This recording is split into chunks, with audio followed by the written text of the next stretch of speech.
Hey everybody, how's it going? Today we're checking out a game by Dobrix called CRYPTIS. I'm SaltyOctopus, and this is a free game on Steam. That's right, you can go find this one on Steam. It's not a demo, it is considered a full game, and it is free. And it is the developer, this indie developer, Dobrix, I'm not quite sure how they say their name, but it is their first attempt at a full game. And they basically said that they wanted to put it up on Steam. It's just a way to go through the whole process. And so I thought I'd check it out and play it with you guys right now on the channel and just kind of talk about it as I go here. So let's just get right into it here. Now, yes, there are a couple of save files there because I actually have tried playing this a few times and I had an issue with my recording in OBS. Rise up, dead man. And then the other time my mic was muted.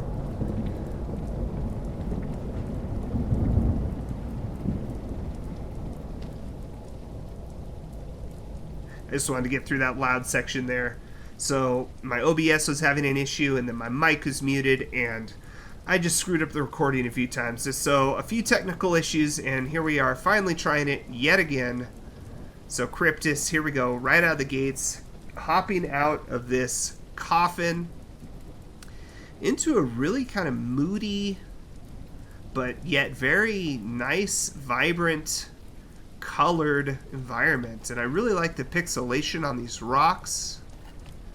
And we have a really cool lantern here that lights everything up. This really gives me some medieval vibes, which is a great game to artistically stylize your game after, if that's what this author is going for. So really cool. Press shift to dash while moving. So not only do we have a double jump, but we have a dash, which can, whatever way you're, going with your WASD, and then you hit that shift button, you get a dash, and you can dash while you're jumping as well. So this is not like circle strafing, because your base run speed's actually pretty slow in my opinion. I actually kind of think it could be sped up a little bit. So this is more of like a movement shooter when it comes to double jumping and dashing. And we've got our pistol here, a World War II style pistol.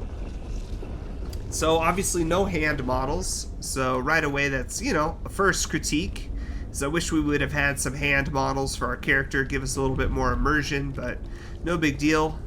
First enemy here, and I discovered if you back up, he won't go past this spot. So we'll just look at him for a second before we kill him here. Really interesting sprite technique on this enemy, and the first thing that it reminded me of, honestly, was the character sprites from Mortal Kombat. It just kind of has that style to it, which I think is a great style. So yeah, pretty neat. Here's the other one. It's the same type of enemy. It's kind of this like demon. Is that a skull face or a helmet or both? But yeah, it kind of just has a Mortal Kombat style to me, which I think is pretty cool. So you definitely have these, this one's headless. I don't know why this one doesn't attack right away. But anyways, taking a look at the art style, the art is definitely really great. The developer here really knows his stuff when it comes to the art and maximizing Unreal Engine 5 to get some really cool looks.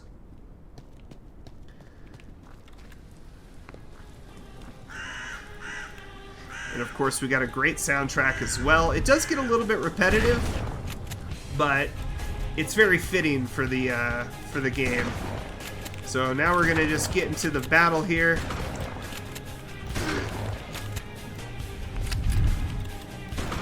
You don't run out of ammo in this one.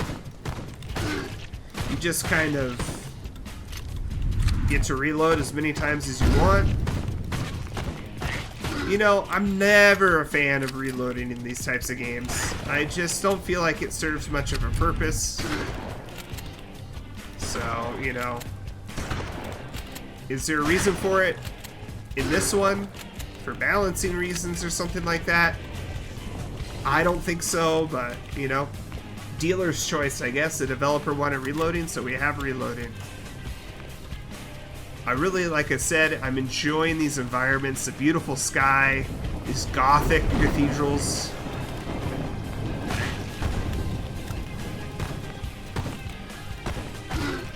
Got a storm brewing. The movement's actually pretty cool with the double jumping and the shift dash. You know, originally when I first played through this, and I didn't really like realize that you're supposed to combo the jumping and the dashing. I thought the game was just too slow, and I really didn't like it. And I thought, you know, I still think the base run speed should be a little bit faster, but honestly, with the jumping and the double jumping and the dashing, it kind of adds something different, something pretty cool. And it's different than like a Doom or a Quake or other games, but it's still valid. It's, you know, it still feels kind of like that old school style because you have to be maneuverable, you know? It's kind of like, I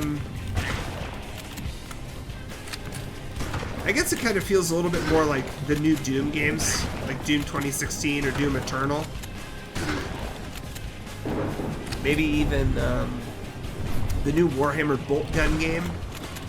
You know, all those have had really great movement mechanics and that were slightly different than the traditional just circle strafe. And it's good because, you know, they all work in their own way. And so this one's the same in that respect.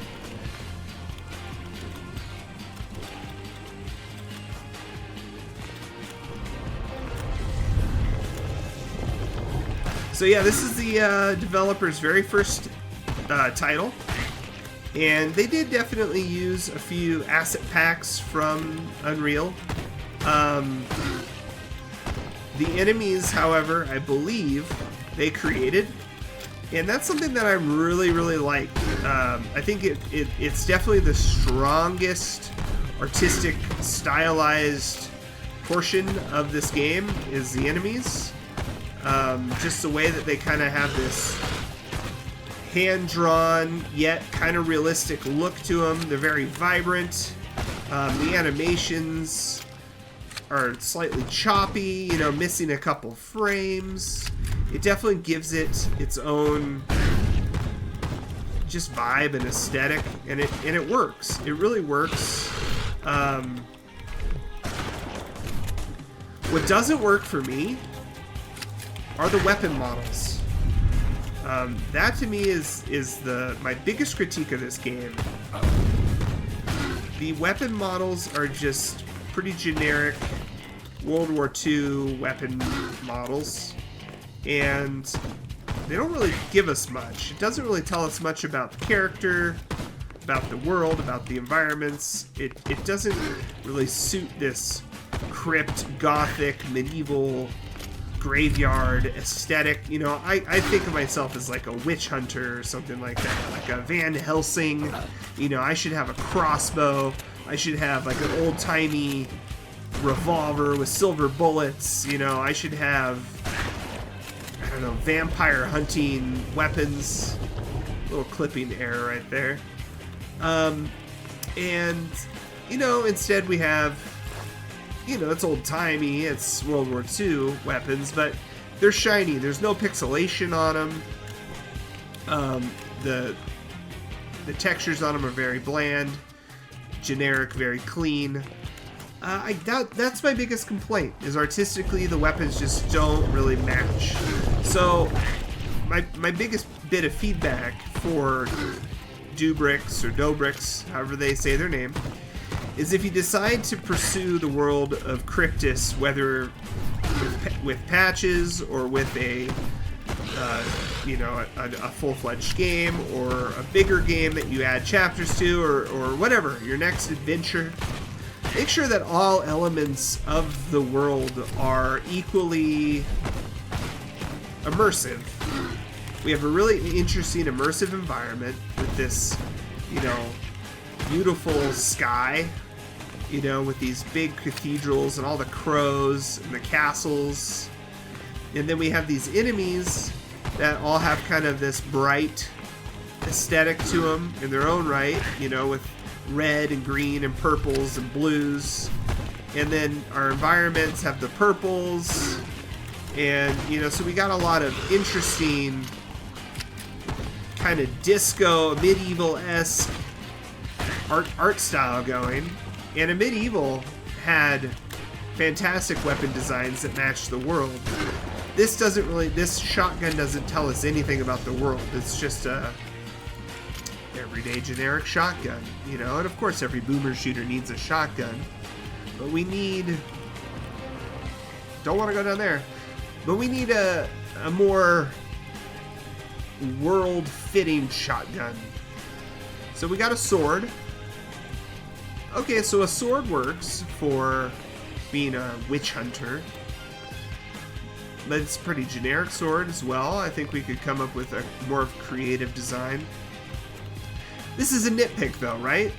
And that's what I find myself doing a lot with games that I really like.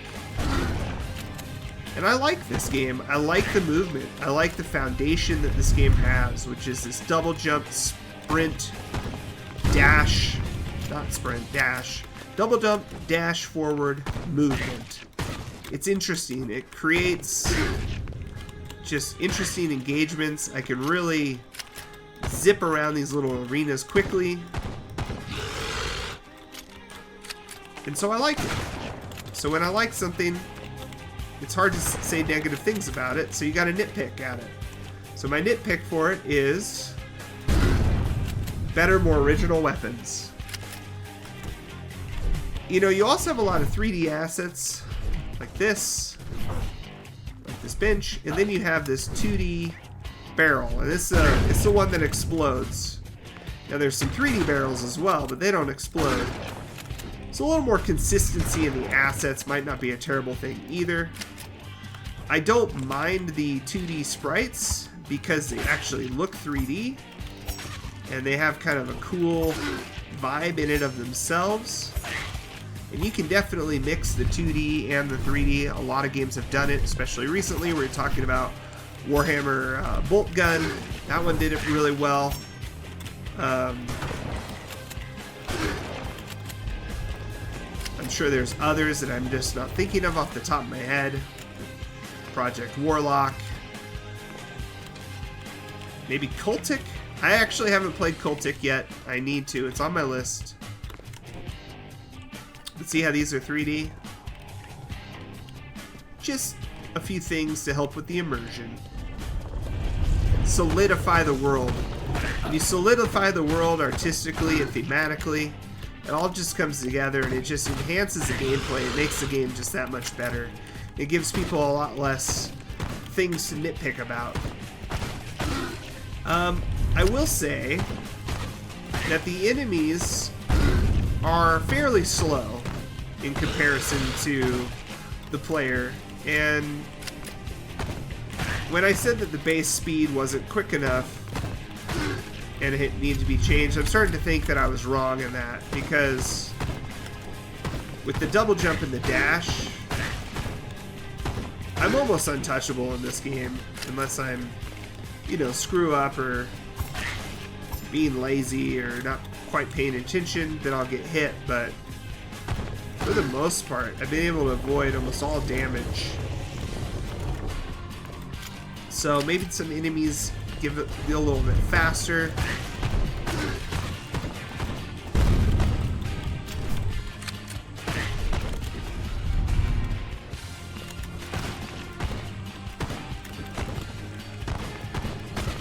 This is actually not bad.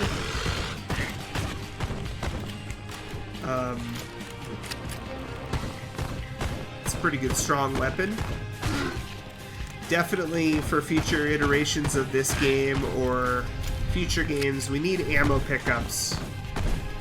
Ammo pickups just really help to balance a game out in all aspects. You know, instead of going through these rooms, guns blazing, not worrying about ammo, you know, if one weapon's a lot stronger than others, you know, you're going to want to savor that ammo a little bit more. So you'll use other weapons first, and then you'll save your big weapons for later.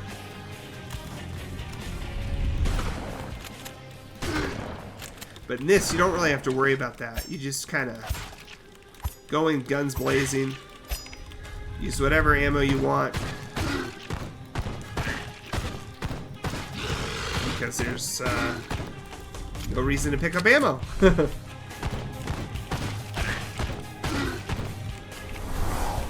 Alright. It's going to be the end of the first level. Alright, now we got our lantern back out. We got some fog.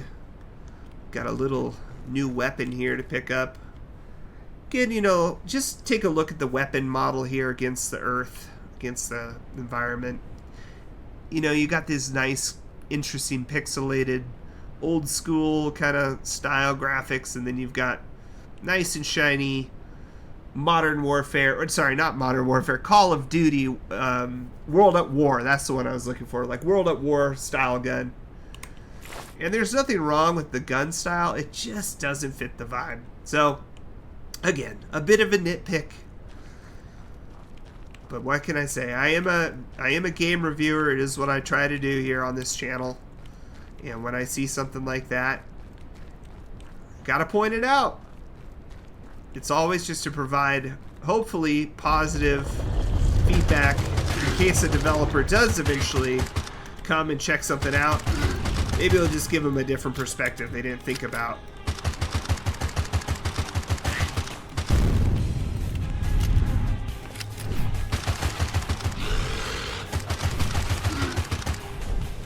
Maybe a different song since we're in the second level. That couldn't hurt. A little bit of different music. Same song, you know, it's a little bit repetitive. It's got a good vibe to it though, I like it.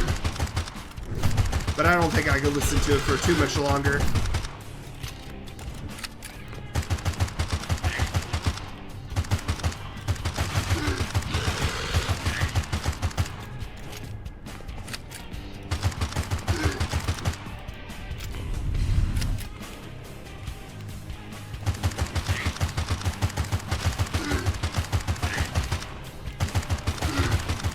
This game does feel a little bit on the easy side because the movement is so quick and the monsters are a little bit so slow. Can't say I feel extremely challenged. That said, I am playing it on the base difficulty, which I don't think is that difficult. I guess I didn't really think about changing difficulties. I just pressed play. But at the same time, I guess it is kind of nice to be able to just sit back, you know, play the game and not have to stress and sweat too much about it. We're just kind of zipping through this while we can talk, get our thoughts out while we're playing. So it's not, when things are way difficult, it's sometimes hard to think while you're playing. This room kind of reminds me of like Doom Eternal. You know, it's got that kind of similar gameplay as well, where monsters spawn in, and you can kind of jump around. The only thing that we can't do in this is melee, chainsaw down demons, and hop from demon to demon, glory killing them over and over. I think a mechanic, maybe not necessarily like that, but a mechanic where we can vault to these platforms and then actually mantle up them, that could kind of be cool. You know, like this, I would like to be able to grab the ledge right there. Ooh, I'm about to fall off. I don't know, just like grab the ledge right there. It could be cool, like an idea for a power-up or something. If the developer ever thinks to put power-ups into the game, that could be a good one. So right now we're just kind of using this rifle.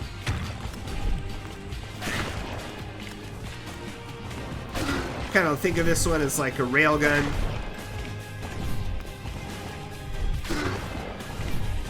Just as we're zipping around. I think some flying enemies wouldn't be a bad thing either, just to add some variety, some verticality to the aiming.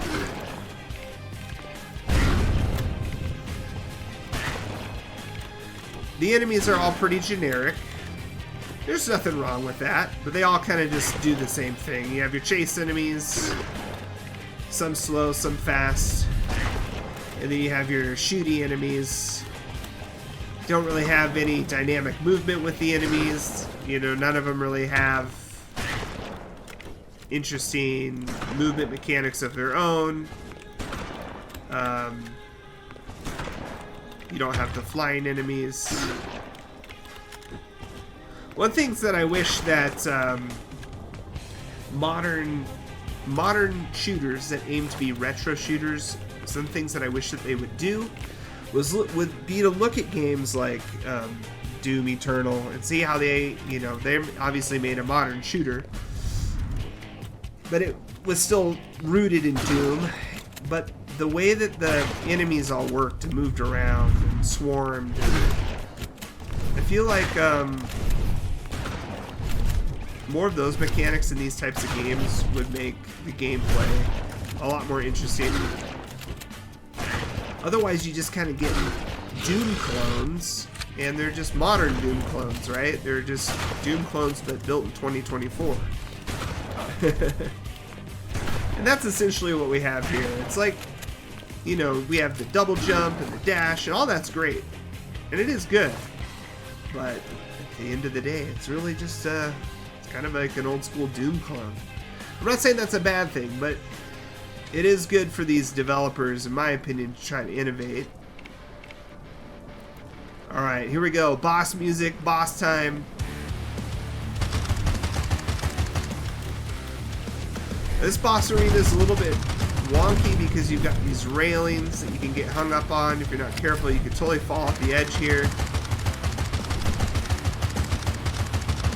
The boss is fast. He hurts. But you can outpace him pretty good. Just do a little double jump, skip away. You can shoot him from across the arena. And yes, maybe I'm slightly cheating because I've played it, but I wish I could have shown you guys my other recordings. One glitched out, and the other one, my mic wasn't on. It was just a series of bad luck. You know, I record a lot of things, and sometimes, you know, I'll turn off one input for this, one output for that. You know, I'm just doing different stuff, and then I go press record on something else, and it's like, oh, I forgot to reset it. So that's what happened. But here we are, finishing this one up. You can kind of see that it's the difficulty level of it. It's not too bad. I definitely suggest that people play this game on Nightmare. I think I'm on the level right below Nightmare. I would have loved to see a rocket launcher in the game too, but we didn't get that. Alright, there we go. That was CRYPTIS by Dubrix. Apologies if I don't know how to say your name. I love how they put their self in all these different sections in the credits here. Animation, that was easily the most impressive part of this demo, was the animated sprites. But you see they used some royalty-free music. They had some assets that they used, the sword, the lantern, some trees. But they did do a lot of stuff themselves. And the environments were definitely... The environments and the enemies were definitely the strongest aspects of this game. And so my biggest critique and my biggest desire for any future developments by this individual is try to get some weapon assets that you can, you know, make yourself and bring some original weapons to the table as well. So there you have it. It's free on Steam. It's this person's first foray into game development. It's pretty straightforward, but it shows some promise, and I think they have an interesting future ahead of them. I'm definitely going to be keeping an eye, lurking from the shadows, and see if Dubrix is able to release a bigger, more polished game down the road. So we'll see. I hope you guys enjoyed this. I know it was kind of a quick one, but if you like this style where I'm just kind of chatting as I go, it's fun to do, and it's relatively easy to do. It doesn't require as much editing, and I can pump out content like this a lot quicker. So if this is something that is interesting to you, and if you like this style, please let me know in the comments below, and I'll be sure to bring more of it to the table if I have some shorter style games like this that I can do it with. So let me know what you guys think. Don't forget to like it if you enjoyed. Subscribe to the channel if you haven't already. And yeah, I'm SaltyOctopus. I will catch you guys in the next one. Thank you so much, and happy fragging. We'll see you next time.